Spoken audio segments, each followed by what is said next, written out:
कैसे हैं आप सभी?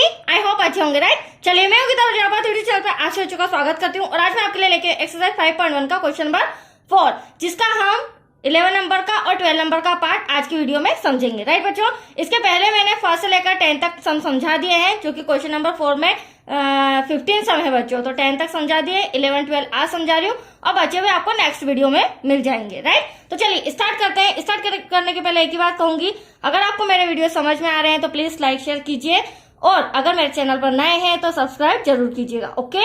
चलिए स्टार्ट करते हैं फटाफट। देखिए क्या कहना है इस क्वेश्चन में, निम्नलिखित में से कौन कौन एपी है। एपी मतलब समांतर श्रेणी है। तो ये दो सम मैंने आपके सामने रिटर्न करे हैं, इन्हें समझकर हमें पता करना होगा कि समांतर श्रेणी के अंतर्गत आते हैं या नहीं आते हैं। और यदि आते हैं मतलब कि यदि कोई समांतर श्रेणी है तो इसका सार्वंतर ज्ञात करना है, तो हमें सार्वंतर भी ज्ञात करके बताना पड़ेगा और इनके 3 पद और निकाल के बताने पड़ेंगे, ठीक है। तो आया आपको क्वेश्चन समझ में। 4 पद हमें दे रखे हैं, 5वां 6वां 7वां हम फाइंड करेंगे।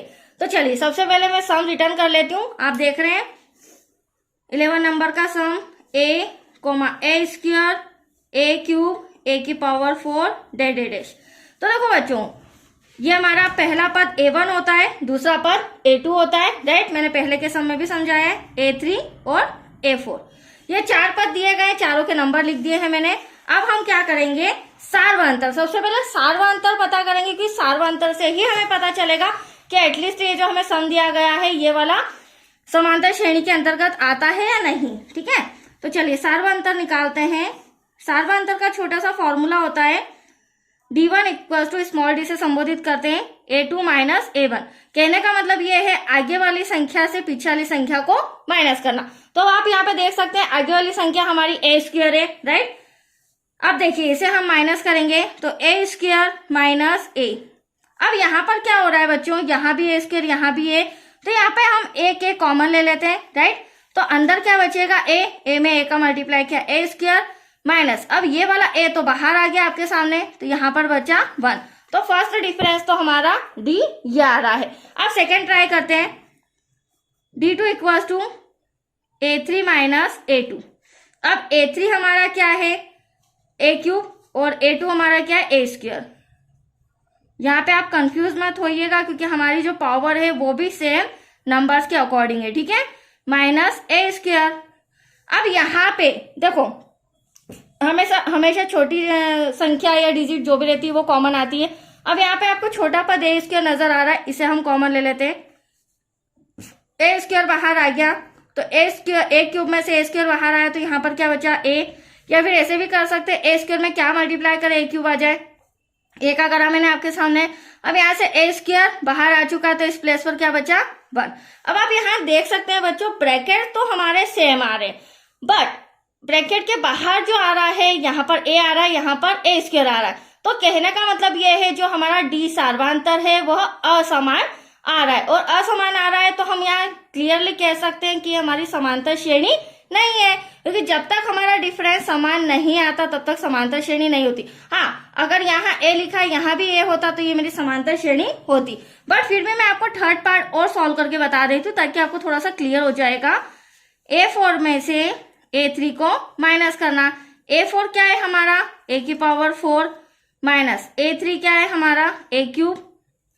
अब यहाँ भी a क्यूब कॉमन ले लेंगे, ब्रैकेट के अंदर क्या बचा बच्चों a क्यूब का में क्या a की पावर 4, यहाँ से a क्यूब कॉमन आ गया बचा 1। अब आप देख सकते हैं ये तीनों हमारे डिफरेंट आ रहे हैं, अलग अलग आ रहे हैं, तो यहाँ पर हमारा समांतर श्रेणी नहीं है, ठीक है।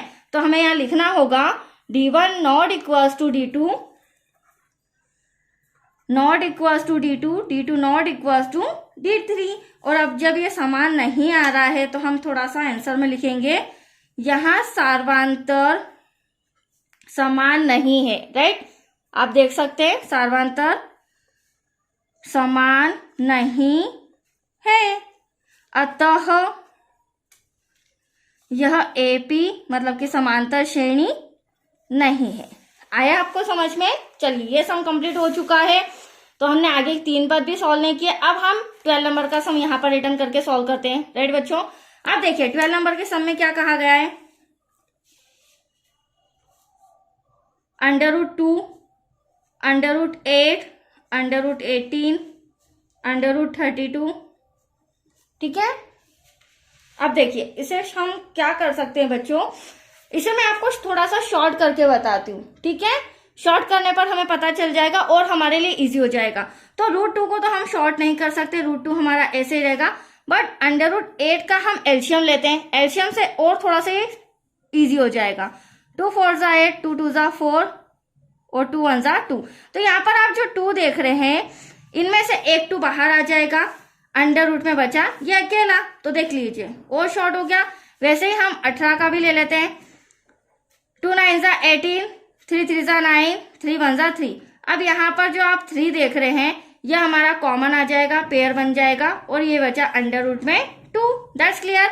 32 का भी एलसीएम ले लेते हैं, वो यहाँ पर ले लेते हैं हम। देखिए थोड़ा सा कॉपी इस तरह कर लेती हूं मैं।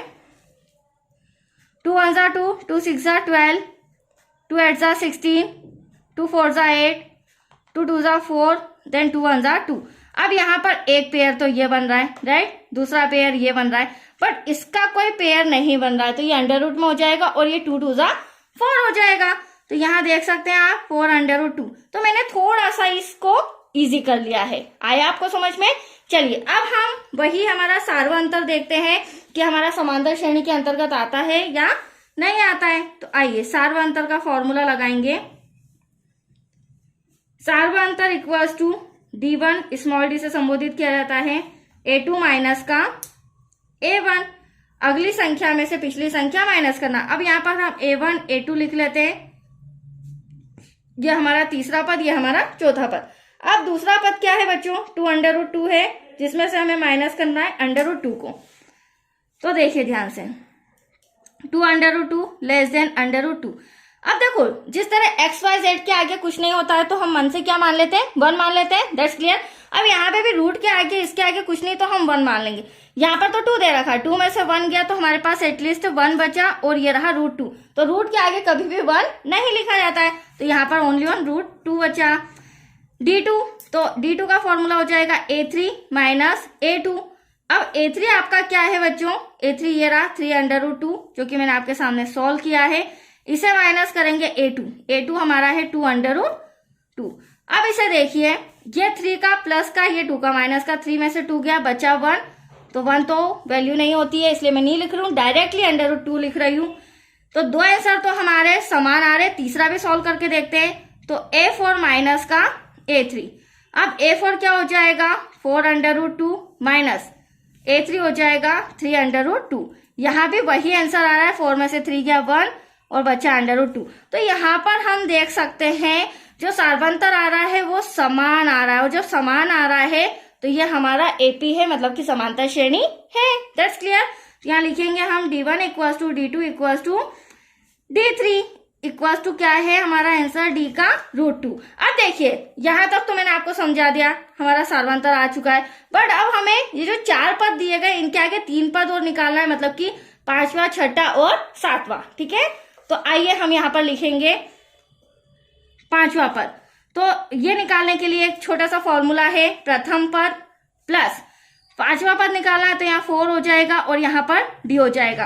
तो हमारा प्रथम पद √2 दे रखा है, जो कि मैंने आपको स्टार्टिंग में ही बताया था, राइट।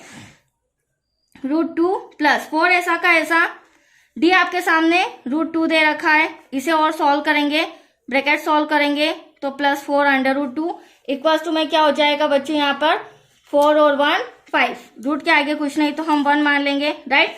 उसी प्रकार हम 6वां पद निकालेंगे तो A प्लस, अब 6वां है तो यहाँ 5D हो जाएगा, राइट। 5D हो जाएगा तो यहाँ पर प्रथम पद तो हमारा √2 प्लस 5 और D क्या हो जाएगा, √2। इसे भी सॉल्व करेंगे तो √2 प्लस 5 मल्टीप्लाई करेंगे 5 √2, 5 और 1 कितना हो जाएगा, 6 √2। इसी प्रकार हम 7वां पद भी निकाल लेते हैं, बहुत ही इजी सम है, राइट।